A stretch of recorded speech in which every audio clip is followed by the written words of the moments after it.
My name is Sylvia Nasar, the author of Grand Pursuit, The Story of Economic Genius. The history of economic progress in 4 minutes. 1811. The average Englishman lives little better than a Roman slave. Potatoes are a luxury. 1840.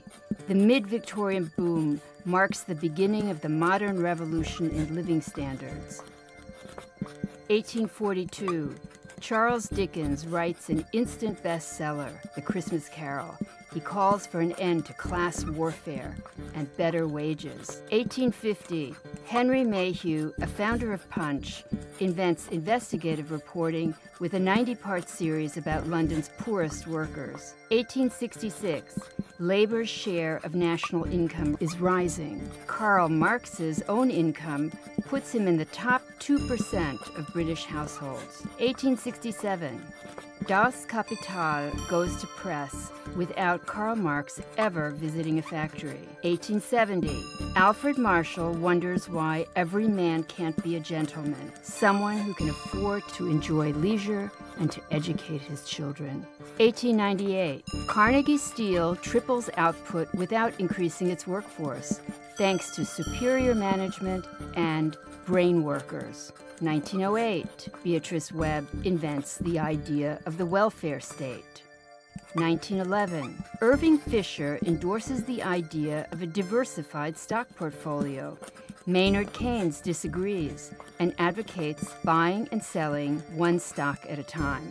1918, Keynes convinces the British Treasury to invest in French paintings instead of French loans. Irving Fisher invents the cost of living adjustment, raising his staff's salaries in step with inflation. 1929, Austrian economist Friedrich Hayek predicts that the U.S. boom will end in a bust. 1931, President Herbert Hoover responds to the Great Depression with tax cuts, easier money, and public works spending. 1936, Keynes loads up on U.S. stocks and becomes wealthy.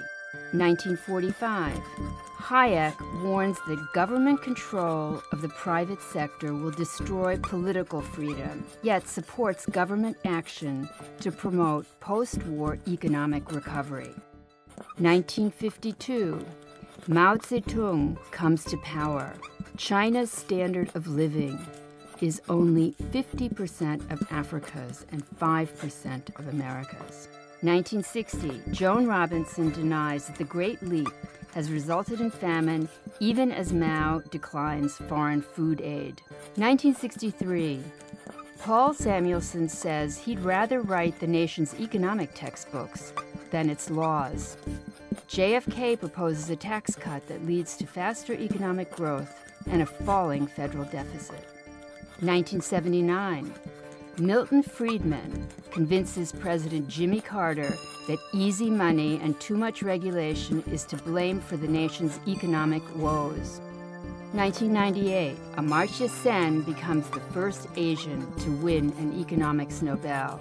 2010, even after the worst financial crisis since the 1930s, U.S. per capita income is still higher than at the peak of the 1990s boom or in the mid-aughts. For the story of how economic geniuses changed history, read Grand Pursuit by Sylvia Nasar.